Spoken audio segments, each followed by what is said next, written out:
Une mauvaise blague. Le 8 janvier dernier, Emmanuel Macron était attendu au cimetière de Jarnac dans le sud-ouest de la France où il a rendu hommage à François Mitterrand à l'occasion des 25 ans de sa disparition.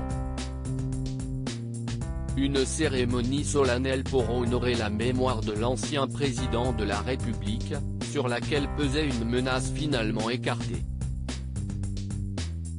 En effet, la veille de la venue de l'époux de Brigitte Macron, un homme âgé de 57 ans a lancé une alerte à la bombe, rapporte Sudinfo.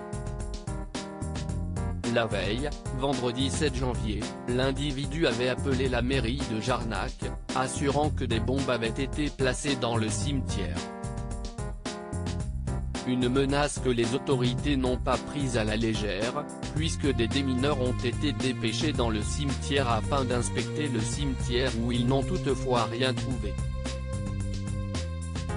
Les gendarmes, eux, ont poursuivi leurs investigations afin de retrouver l'auteur de l'appel, mais aussi de ce qui est apparu finalement comme une mauvaise blague, comme il l'a expliqué lors de sa garde à vue après avoir été appréhendé chez sa fille, le jour des commémorations.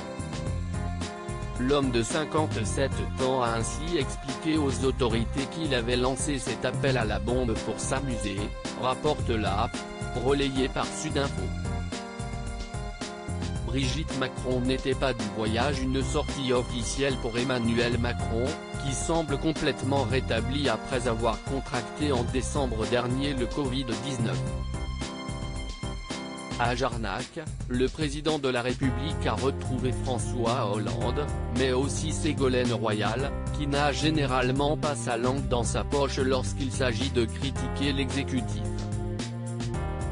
Brigitte Macron, elle n'était pas du voyage avec son époux, tandis qu'il a été récemment révélé que la première dame avait été testée positive au Covid-19 le 24 décembre dernier, soit au moment où Emmanuel Macron sortait de son isolement.